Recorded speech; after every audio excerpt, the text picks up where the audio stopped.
Nouvel épisode du Beef Podcast avec un nouveau solocast. On a énormément parlé ces derniers temps de business à lancer autour des newsletters. Aujourd'hui, on va explorer un autre business, toujours dans le digital, à lancer. Alors, petit disclaimer, c'est un business qui a le potentiel de scaler un maximum à condition d'avoir certaines compétences particulières de media buying et d'optimisation de la conversion. On va y revenir plus tard. Et également, il faudrait un budget entre 5 et 10 000 euros pour démarrer et tester ce business. Ce business, c'est quoi? C'est de l'arbitrage. Ça consiste tout simplement à faire la promotion de campagnes d'affiliation via des plateformes publicitaires.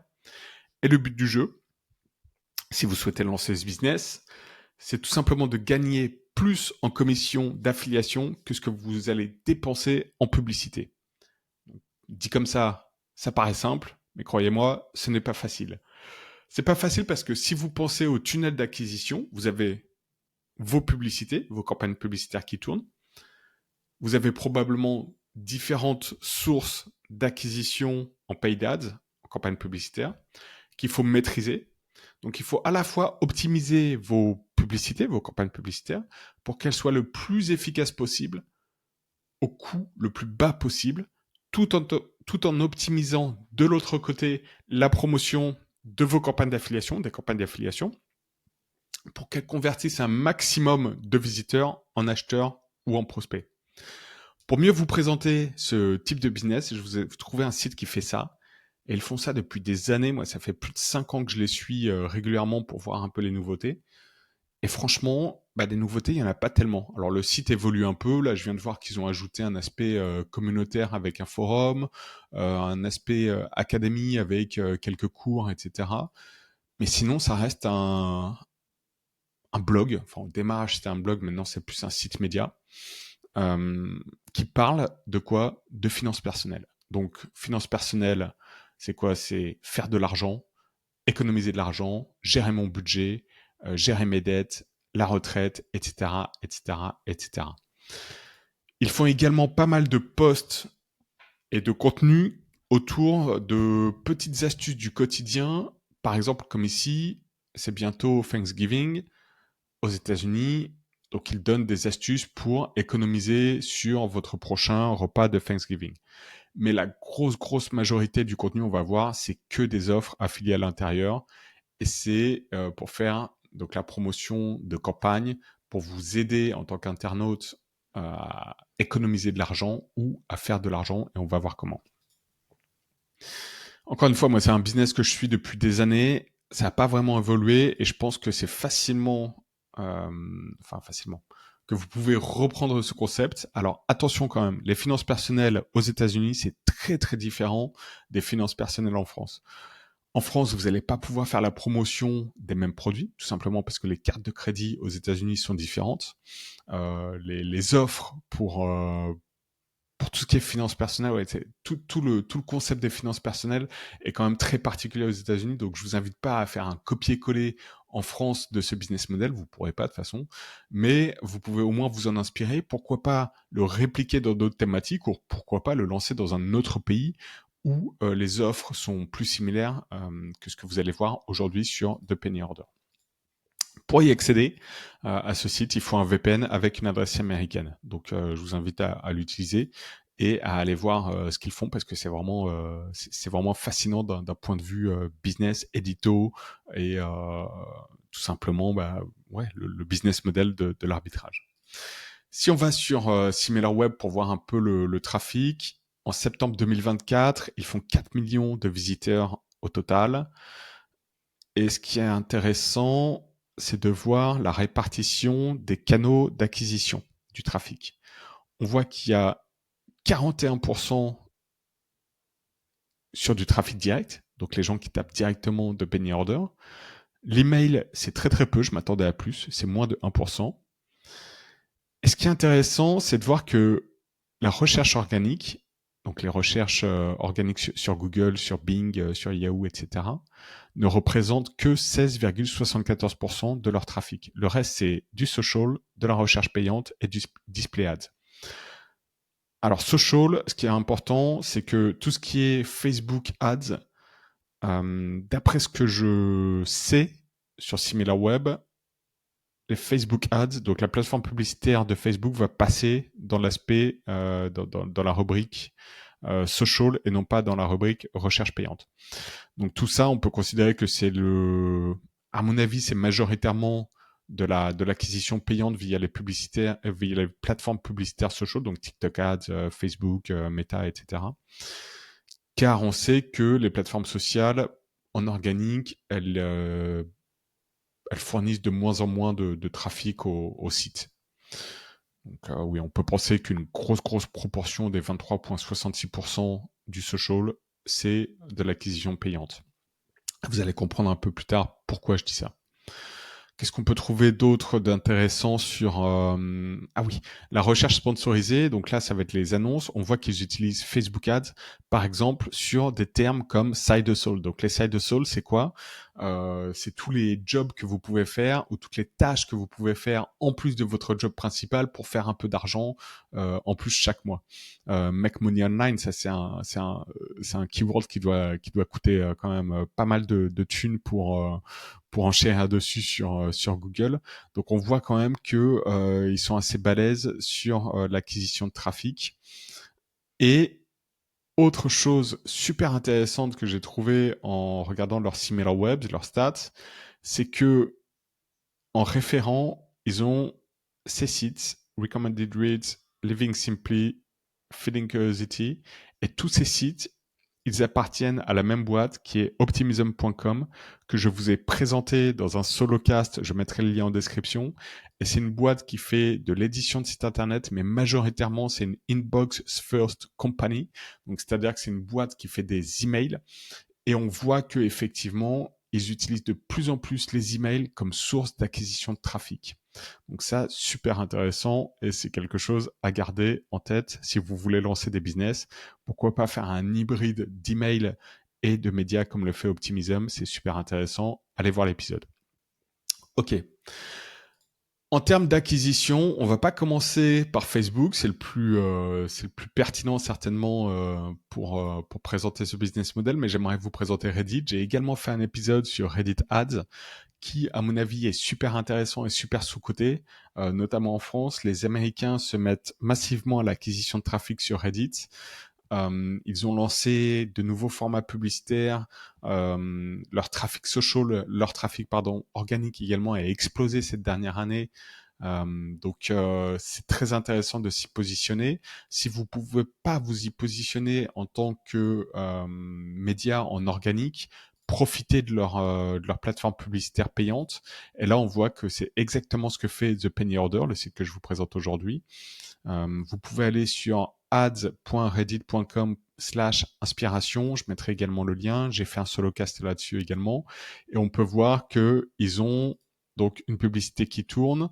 Cette publicité, ce qui est super intéressant, c'est qu'en fait, c'est comme un post sur Reddit. Et eh bien, au lieu de rediriger de ce post vers The Penny Order, ils font directement la promotion des offres affiliées depuis ce post Reddit. Donc là, imaginez, pour tester un concept d'arbitrage, vous n'avez même plus besoin de lancer un site, vous pouvez tout simplement le tester directement en créant une publicité sur Reddit. Et là, c'est en gros une question, what is the rich person money tip you wish you knew sooner? Quelles sont les astuces, quelle est l'astuce des personnes riches que vous auriez aimé connaître plus tôt dans votre vie? Et forcément, en numéro un, c'est bah, annuler votre assurance auto. Et en gros, vous pouvez sauver jusqu'à 996 euros par an. Et c'est exactement ce qu'on retrouve ici dans ce poste. Donc j'imagine que c'est la même promotion d'affiliation avec Insurify. Donc si vous cliquez, vous êtes redirigé vers le site annonceur et si vous remplissez ici le formulaire pour changer d'assurance ou pour comparer les assurances, The Penny Order va toucher une commission. Donc super intéressant de voir comment ils utilisent Reddit pour faire de la promotion d'affiliation de campagnes d'affiliation en achetant du trafic sans avoir besoin de rediriger avec le site en landing page ou en page tampon. Maintenant, sur Facebook, ils investissent massivement. Encore une fois, allez sur Facebook Ads Library. J'ai fait un épisode sur comment trouver des idées de business newsletter à lancer en utilisant Facebook Ads Library. Et là, on voit qu'ils ont, en novembre 2024, donc là on est le 5 à l'heure de l'enregistrement de ce podcast, de ce solocast, ils ont lancé cette publicité. En octobre également, ils lancent pas mal de publicités. Et c'est encore une fois, on va prendre laquelle? On va prendre celle-là. Donc, êtes-vous prêt à économiser un peu de cash? Voici le guide ultime de la personne frugale. Vous cliquez dessus et là, vous êtes redirigé vers un article. Alors là, c'est intéressant parce que, encore une fois, on retrouve la même offre pour comparer les offres d'assurance pour trouver des meilleurs deals sur votre assurance auto. Mais là, ce qu'on peut remarquer, c'est que ils ont enlevé tout ce qui est distraction au niveau UX. Donc là, vous n'allez pas le voir sur l'enregistrement de l'écran, mais on est plus sur The Penny Order, on est sur partners.thepennyorder, donc un sous-domaine. Et si on compare avec l'autre article, là, ils ont retiré tout ce qui est barre de navigation, ils ont retiré tout ce qui est partage sur les réseaux sociaux. Donc en gros, vous avez plus le choix en gros que de cliquer sur les offres d'affiliation. Donc super intéressant de voir comment ils utilisent ça sur Facebook. Et ça, c'est quelque chose que je faisais également quand j'étais éditeur de sites en B2C et que je faisais la promotion via des campagnes d'affiliation. J'étais vraiment dans l'optique de me dire, ok, je paye chaque visiteur. J'ai pas envie qu'un visiteur puisse aller sur une autre brique. J'ai vraiment envie qu'il aille sur les offres que je veux qu'il remplisse ou que je veux qu'il achète ce produit. Donc je faisais en sorte que la landing page, la page tampon, soit le plus focus possible sur les offres d'affiliation et non pas sur des distractions au niveau UX pour qu'il se dirige sur d'autres rubriques ou sur d'autres articles. Donc super intéressant de voir ça. Je vous invite à aller voir un peu les publicités qui tournent depuis quelques temps pour voir ce qui peut marcher. Comme vous pouvez voir, ils ont quand même pas mal de publicités sur Facebook. Une autre source d'acquisition que je ne connaissais pas, mais qui est intéressante également, c'est sur Pocket. Pocket, c'est quoi? C'est une extension et une application que vous pouvez installer pour faire la sauvegarde de vos articles que, en gros, vous souhaitez lire plus tard. Et Pocket, ils ont lancé une plateforme publicitaire qui permet d'insérer du contenu sponsorisé. Donc un peu comme sur Taboola, ils ont des articles. Donc vous allez avoir votre feed, votre mur d'articles que vous avez sauvegardé pour lire plus tard, et ils vont proposer des articles recommandés. Donc j'imagine par algorithme, des articles similaires. Et dans ces articles similaires, ils vont faire quoi? Ils vont tout simplement mettre en avant des articles sponsorisés. Donc là, par exemple, un article sponsorisé par The Wall Street Journal. Donc, en regardant SimilarWeb, on peut se rendre compte également qu'ils achètent du trafic sur Pocket. Donc ça, je connaissais pas et ça peut être intéressant. Encore une fois, je sais pas du tout les stats en France, mais je sais que c'est une app quand même qui est assez populaire, donc pourquoi pas le tester. Ok, donc je vous ai présenté le site, le contenu, les différentes sections, les programmes d'affiliation qu'ils mettent en avant sur leur site. Je vous ai présenté différentes sources d'acquisition, donc Reddit, Facebook Ads et Pocket. Au niveau monétisation, j'aimerais juste revenir sur quelque chose. J'avais écouté un podcast il y a des années de cela où l'un des employés de Penny Order expliquait qu'il faisait également des opérations spéciales avec certains annonceurs. Donc imaginons, ils font une opération spéciale avec Insurify, qui est une compagnie, une entreprise qui permet de comparer des programmes d'assurance pour l'auto, pour l'automobile, pour votre voiture. Et ils vont faire un article dédié pour cet annonceur. Donc là, il ne va pas y avoir d'offres concurrentes ou d'autres offres. Ça va vraiment être unique pour un seul programme d'affiliation. Et ce qu'ils faisaient, c'est que dans leur package pour cet article sponsorisé, ils faisaient de l'achat média, donc de l'achat publicitaire sur Facebook, par exemple. Ils facturaient des commissions d'affiliation, mais également, ils facturaient au CPM. Au CPM, c'est au coût pour mail. Donc, c'est-à-dire qu'en gros, pour chaque impression de l'article, ils allaient facturer l'annonceur. Et c'est super malin. Pourquoi ? Parce qu'en gros, ils se faisaient payer pour faire la promotion de l'article. Donc, imaginons vous avez un annonceur qui est prêt à payer au CPM, bah, vous pouvez quand même beaucoup plus maîtriser votre acquisition de trafic sur Facebook. Vous dites par exemple, je dis n'importe quoi, vous avez payé $10 du CPM.